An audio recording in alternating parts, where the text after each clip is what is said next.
Hello everyone, welcome back to my channel. आज हम SST का लेसन नंबर 11 आर एग्रीकल्चर पढ़ेंगे। इसमें हम पढ़ेंगे meaning of agriculture, main crops, food crops and cash crops, rearing kettles and other animals. इनके बारे में हम डिटेल में पढ़ेंगे। चलिए शुरू करते हैं हम इस लेसन को। Agriculture refers to the cultivation of land for growing crops. Agriculture का क्या मतलब होता है? जहां पर हम अपनी फसलों को बोते हैं, उगाते हैं। It includes horticulture, rearing of kettles and other animals. इसमें सब चीजें आती हैं, जैसे औषधियां उगाना, जैसे खेतों में लोग किसान बागवानी उगाते हैं, औषधियां उगाते हैं, ऐसे फूल पत्ते उगाते हैं जो डेकोरेशन के काम आती हैं। रेयरिंग ऑफ कैटल्स मतलब जानवरों का पालन पोषण करने हेतु, और जो दूसरे जानवर हैं उन सब का पालन पोषण के लिए भी एग्रीकल्चर हमारे लिए बहुत उपयोगी है। Since ancient time farming has been the most important occupation of the people in India. कहते पुराने जमाने में, एशियन टाइम्स में जो फार्मिंग होती थी, खेती होती थी, बहुत ही इम्पोर्टेंट ऑक्यूपेशन था, मतलब पेशा था खेती करना। लोगों का जो जीवन थी, दिनचर्या थी, उसी पे ही निर्भर रहते थे वो। Even today about 70% of Indian population directly और इनडायरेक्टली डिपेंड्स ऑन फार्मिंग। और अभी भी 70% जो पॉपुलेशन है भारत की, वो डायरेक्टली और इनडायरेक्टली फार्मिंग पर ही डिपेंड है। डायरेक्टली मतलब जो किसान होते हैं जो सिर्फ खेती करते हैं, और इनडायरेक्टली मतलब जो उनके थ्रू, किसानों के थ्रू सामान जो होते हैं बाजारों तक पहुंचाते हैं, तो उनके लिए भी एक तरीके का ये रोजगार ही है। There are 3 crop season in India. India में 3 प्रकार का सीजन होता है, राबी, खारिफ एंड जैद। तो यहाँ पे क्वेश्चन आपका पुटअप होता है। फर्स्ट क्वेश्चन हमारा आता है, name the 3 cropping season in India. India के 3 क्रॉपिंग सीजन कौन कौन से हैं? तो फर्स्ट हो गया rabi, second kharif and third zaid. The crops sown in winter and harvested in the spring are called rabi crops. तो इसमें हमें पता चला कि राबी क्रॉप्स किसको बोलते हैं। राबी क्रॉप्स मतलब जो विंटर सीजन में जो हम बीज बोते हैं और वो हमें स्प्रिंग सीजन में जाके फसल हमारी पकती है, उसको हम बोलते हैं rabi crops. Wheat, pea, grams and mustard are rabi crops. ये सारी राबी क्रॉप्स हैं जो कि विंटर्स में बोई जाती हैं और स्प्रिंग सीजन में हमें प्राप्त होती हैं। The crops sows immediately after the first rain in July are called kharif crops। और खरीफ crops किसको बोलते हैं?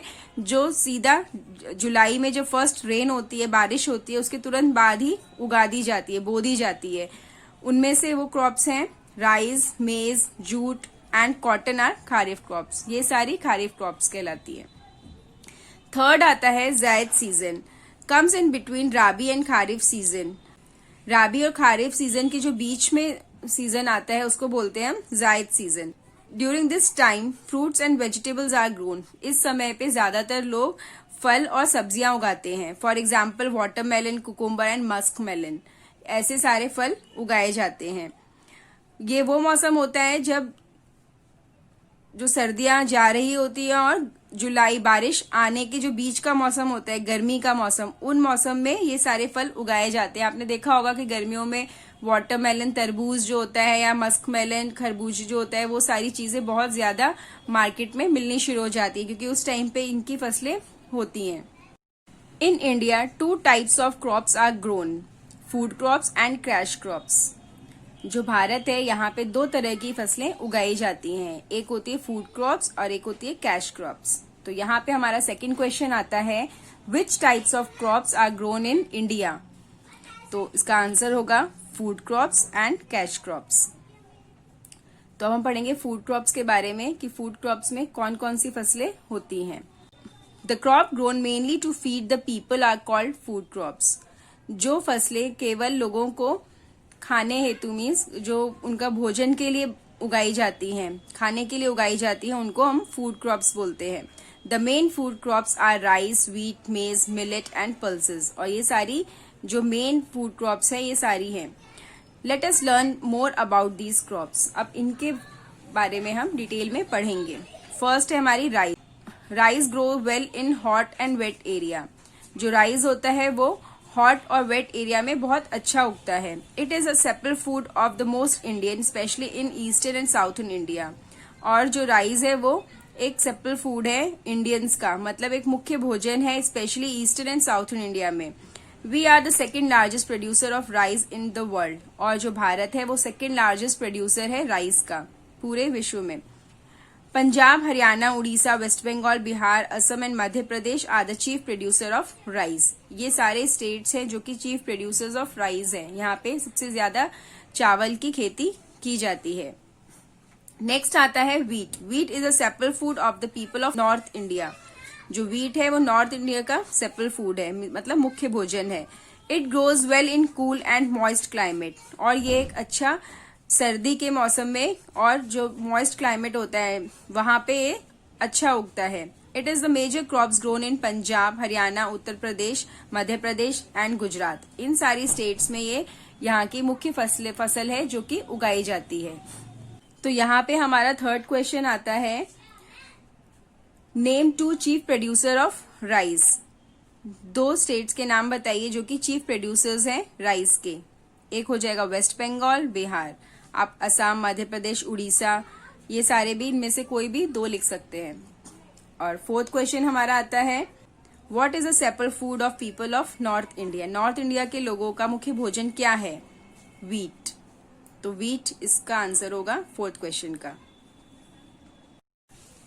Crop such as jowar, bajra, ragi and maize are known as millet. और ये सारी जो फसलें हैं इनको मिलेट कहा जाता है। मिलेट क्या होता है? What is millet?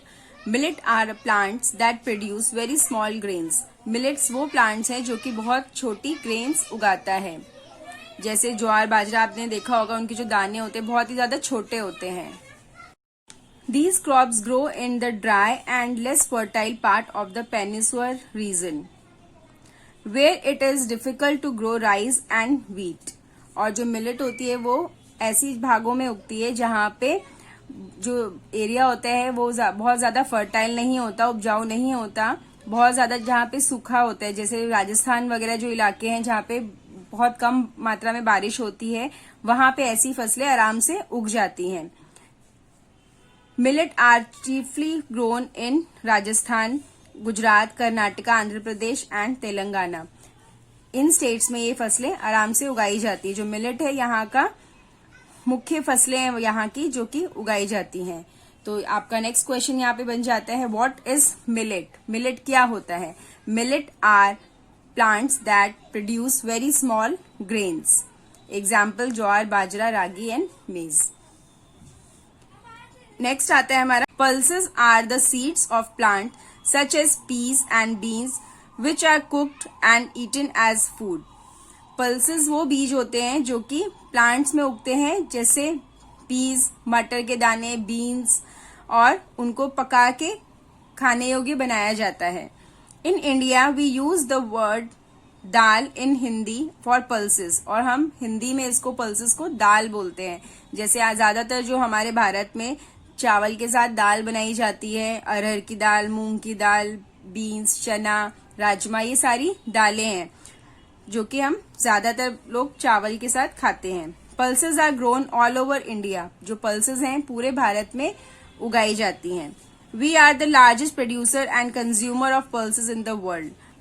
और जो हमारा देश है भारत, ये सबसे ज्यादा दालें प्रोड्यूस करता है और कंज्यूम भी करता है। तुअर एंड रेड ग्राम्स, उड़द और black grams, chana and Bengal grams, beans and rajma और kidney beans are some examples. और ये सारी दालें इंडिया में उगाई जाती हैं जो कि लोग बहुत ज्यादा मात्रा में इसे खाते भी हैं। नेक्स्ट आता है cash crop. Cash crops are grown for selling in the market. Cash crops उन फसलों को बोलते हैं जो कि बाजार में बेचने के लिए उगाई जाती हैं। They help the farmer to earn money. और ये किसानों को पैसा कमाने में भी मदद करते हैं। The main cash crops are sugarcane, jute, oil seeds, cotton, tea, coffee, coconut and spices. ये सारी जो फसलें हैं किसान बेचने के लिए उगाता है। Sugar cane is the main source of sugar and jaggery गुड़। Uttar Pradesh is the leading producer followed by the Maharashtra, Punjab, Haryana, Madhya Pradesh and Tamil Nadu. और जो शुगर केन है वो मेन सोर्स है किसका? चीनी का और जैगरी का, गुड़ का। इससे शुगर और जैगरी गुड़ बनाया जाता है शुगर केन से, तो इसलिए भारी मात्रा में उत्तर प्रदेश में इसको उगाया जाता है और लोग किसान इससे अपनी पैसा भी कमाते हैं। और ये बाकी भी कुछ स्टेट्स हैं जो इन फसलों को उगाते हैं। Jute is the fibre crops. Next है जूट। जूट एक फाइबर क्रॉप्स है। It grows well in a hot and wet climate, और ये हॉट और वेट क्लाइमेट में जहां पे बहुत ज्यादा गर्मी होती है और बारिश भी होती है वहां पर ये उगाया जाता है। Jute is use to make bag, carpets and ropes, और जूट से लोग बैग बनाते हैं, कारपेट्स बनाते हैं, रोप्स बनाते हैं, मतलब रस्सी वगैरह भी बनाई जाती हैं। The main jute producing states are West Bengal, Assam, Bihar and Orissa, और ये सारे स्टेट्स हैं जहाँ पे जूट बहुत ज्यादा मात्रा में उगाया जाता है, प्रोड्यूस होता है। तो यहाँ पे हमारा एक क्वेश्चन बनता है next, what is the main source of sugar and jaggery. Jaggery और शुगर का मेन सोर्स क्या है? तो इसका आंसर होगा sugar cane. Sugar cane is the main source of sugar and jaggery. Next है cotton is also fibre crops. Cotton भी एक तरह की फाइबर क्रॉप्स ही है। It grows well in the black soil of the Deccan plateau, और ये कहाँ पे अच्छी होती है? जो ब्लैक सॉइल में ये बहुत अच्छी उगाई जाती है, जो कि डेक्कन प्लेट्यू में ज्यादा मात्रा में पाई जाती है। Cotton is grown in Maharashtra, Gujarat, Rajasthan and Punjab, और ये सारी स्टेट्स में कॉटन उगाई जाती है। Cotton is used for making clothes, और कॉटन से लोग कपड़े बनाते हैं। नेक्स्ट है oil seeds includes mustard, groundnuts, linseed, sesame and sunflower, और कुछ ऑयल सीड्स की भी खेती की जाती है जिनसे तेल के काम आते हैं, उनसे तेल निकाला जाता है, जो कि है मस्टर्ड, ग्राउंडनट, लिनसीड। लिनसीड में मतलब अलसी, अलसी जो बहुत ज्यादा आजकल काम में आती है। सेसमे मीन्स तिल। सनफ्लावर, सूरजमुखी की भी खेती की जाती है जिनसे तेल निकाला जाता है। ग्राउंडनट मतलब मूंगफली। मस्टर्ड मीन्स सरसों। इन सब चीजों की भी खेती की जाती है जिनसे तेल निकाला जाता है। They are grown in various part of the country, और ये हमारे भारत देश के अलग अलग जगहों में उगाए जाते हैं। The oil extract from these oil seeds is called vegetable oil, और इन सीड्स में से जो तेल निकाला जाता है उनको वेजिटेबल ऑयल बोलते हैं, जो हम घर में कुकिंग के लिए भी इस्तेमाल करते हैं। It is mainly used in cooking. Spices add flavour and taste to food. जो स्पाइसेस होते हैं वो हमारे खाने में फ्लेवर डालते हैं और टेस्ट को बढ़ाते हैं। India is the chief producer of all kinds of spices such as saffron, cloves, cardamom, cinnamon, pepper, turmeric, ginger and garlic.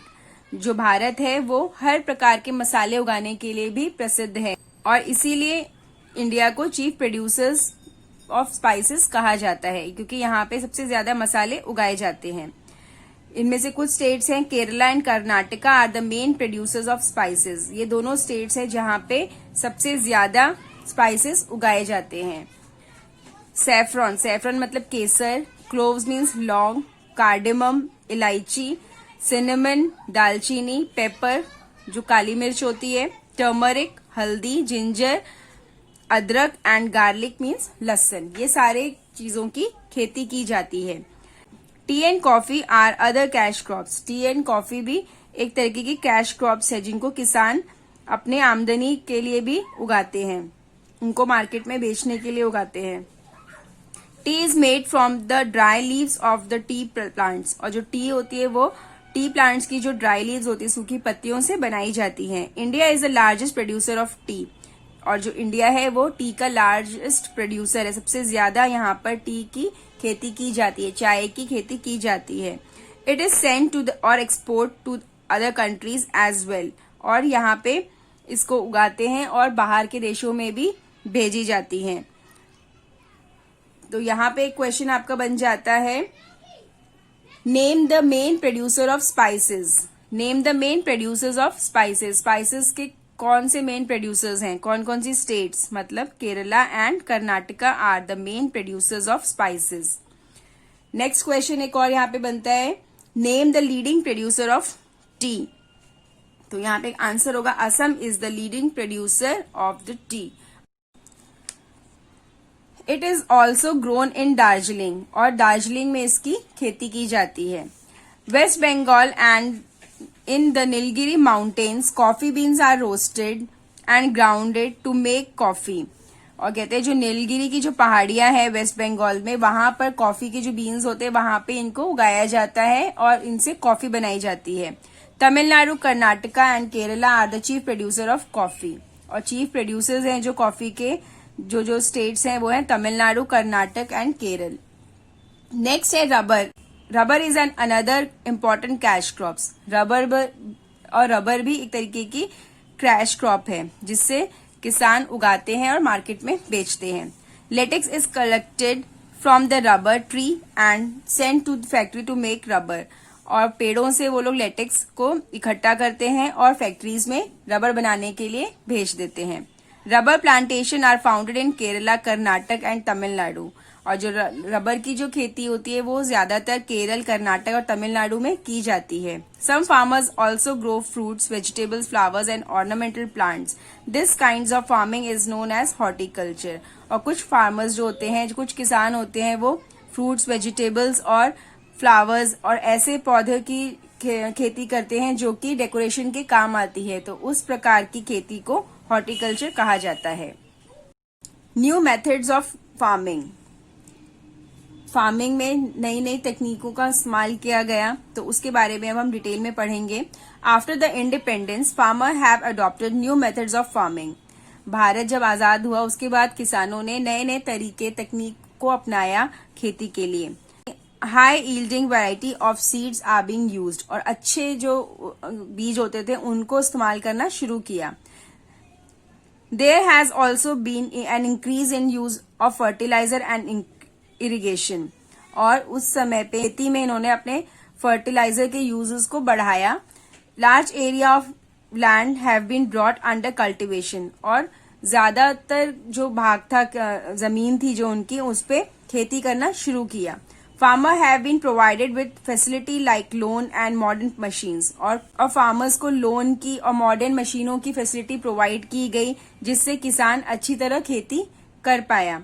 As a result, our agriculture production has grown up many times. और इसके कारण जो हमारे भारत का जो agriculture था उसने बहुत तरक्की करी. Today India is self reliant in the production of food grains. और आज भारत सेल्फ रिलायंट है फूड ग्रेन्स उगाने में, मतलब जो खाने की जो हमारी क्रॉप्स होती है, फसलें होती हैं, उसको उगाने में सक्षम है. It also exports many agriculture products to other countries. और जो भारत था उन्होंने बहुत से ऐसे एग्रीकल्चर की जो प्रोडक्ट्स थे उनको एक्सपोर्ट करना भी शुरू कर दिया. The significant increases the production of food grains during 1960 was termed as the green revolution. और उस समय पे जो भारत जो था उन्होंने फूड ग्रेन्स का जो प्रोडक्शन था बहुत भारी मात्रा में बढ़ गया और उस समय को ग्रीन रेवोल्यूशन का नाम दिया गया.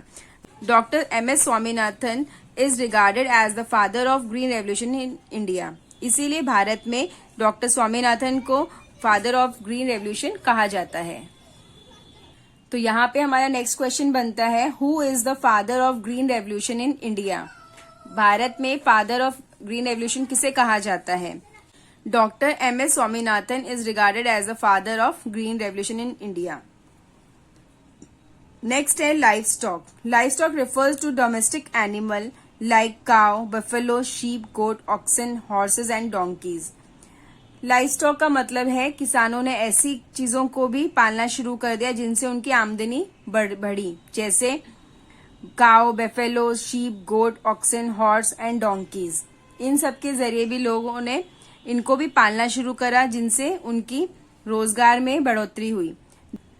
These animal are useful to us in many ways. और ये जो एनिमल थे हमारे लिए बहुत यूजफुल हुए. Some of them give us food and fibre and some make us work easy. और कुछ एनिमल्स से तो हमें फूड और फाइबर प्राप्त हुआ और कुछ एनिमल्स जो हमारे काम को जिन्होंने बहुत आसान बना दिया. Animal such as cow, buffalo and goat gives us milk. और ये सारे जो जानवर है, काउ, बेफेलो एंड गोट्स, इन सबसे दूध मिलता है. They are called milch animal. और इन सबको मिल्च एनिमल कहा जाता है. Milk is complete food. Milk एक संपूर्ण भोजन है जिसके अंदर सारे न्यूट्रिएंट्स होते हैं. It is nutritious for health. और ये हेल्थ के लिए भी बहुत अच्छा होता है दूध। तो इन सारे जानवरों से हमें दूध मिलता है। Our government has started programs such as White Revolution and Operation Flood to increase the production of milk. जो हमारी सरकारें हैं उन्होंने कुछ प्रोग्राम शुरू किए white revolution and operation flood के नाम से, जिसमें दूध का जो उत्पादन था, प्रोडक्शन ऑफ मिल्क जो था, उसको बहुत बढ़ाया गया। Birds such as hen, duck and geese gives us egg and meat. और जो बर्ड्स होते थे hen, duck, geese, ये सारे हमें एग्स और मीट प्रोवाइड करते हैं। Eggs and meat are good source of protein, और इन सारी चीजों से हमें प्रोटीन की अच्छी मात्रा प्राप्त होती है। Big poultry farms have been set up in most every cities to raise these birds, और बड़े बड़े पोल्ट्री फार्म्स खोले गए इनके प्रोडक्शन को बढ़ाने के लिए। Fish are also good source of protein, और मछली भी एक अच्छा सोर्स है प्रोटीन का। They are rear in big tanks, और बड़े बड़े टैंक्स में इनको पाला जाता है। Rearing of fish in a tank is called pisciculture, और बड़े बड़े टैंक्स में जब इनको पालते हैं तो उस चीज को पिस्सीकल्चर कहा जाता है। तो यहाँ पे आपका नेक्स्ट क्वेश्चन आता है, what is pisciculture? Rearing of fish in tank is called pisciculture. India has about 1/5 of the world cattle. कहते हैं जो पूरे विश्व में 1/5 जो कैटल्स हैं वो केवल भारत में ही हैं। But the quality of our cattle is very poor, पर उनकी जो क्वालिटी है वो बहुत ही ज्यादा पुअर है। Effort have been made to improve the quality of our cattles, और इनको अच्छा करने के लिए कुछ कड़े कदम उठाए गए हैं। Veterinary hospitals and dispensary have been set up to take care of sick and weak animals, और वेटरनरी हॉस्पिटल्स और डिस्पेंसरी बनाई गई जहां पर कमजोर एनिमल्स की देखभाल की जाए। गौशाला and गौसदन have been established to keep the cattle in idle condition, और गौशाला बनाई गई जहां पे जो जानवर थे उनको अच्छी तरह से रखा जा सके। New breed of cattle have been introduce, और नई किस्म की कैटल्स को भी इंट्रोड्यूस किया गया। All these has lead to increase and production of milk, meat and egg, और ये सारी चीजों की वजह से जो मिल्क का प्रोडक्शन था, मीट का प्रोडक्शन था और एग का प्रोडक्शन था, उसमें बढ़ोतरी हुई।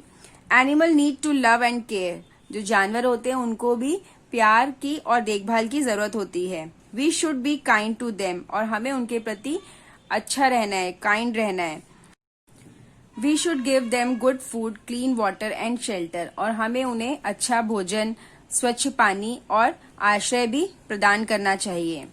तो इसलिए बोला गया है कि जानवरों से भी हमें प्रेम करना चाहिए, उनकी भी देखभाल करनी चाहिए, उनको मारना नहीं चाहिए, अच्छा खाना देना चाहिए ताकि वो भी अच्छा अपना जीवन व्यतीत कर सके। नेक्स्ट आ जाते हैं हम कीवर्ड्स पर, जो कि डेफिनेशंस हैं। Horticulture, cultivation of fruits, vegetable, flowers and ornamental plants, इन चीजों की खेती करने को भी हॉर्टिकल्चर कहा जाता है।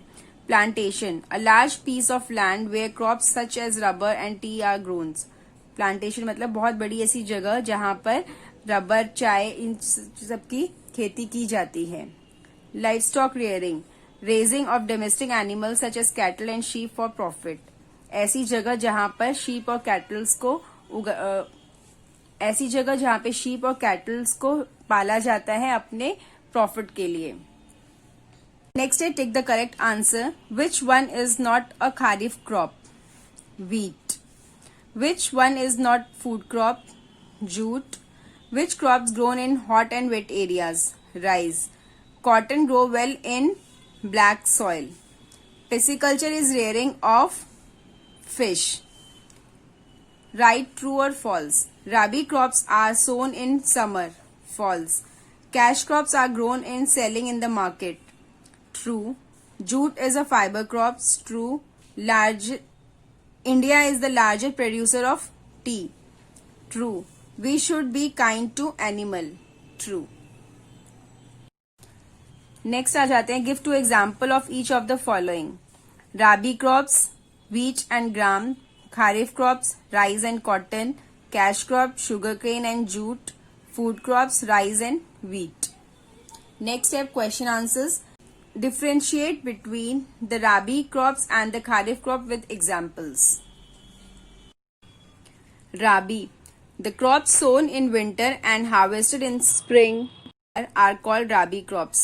Wheat, peas, gram and mustard are Rabi crops. Kharif. The crops sown immediately after the first rain in July are called kharif crops. Rice, maize, jute and cotton are kharif crops. Question number 2. What kinds of climate does wheat crops required? कैसा climate चाहिए होता है wheat crops के लिए? Wheat crops required cool and moist climate.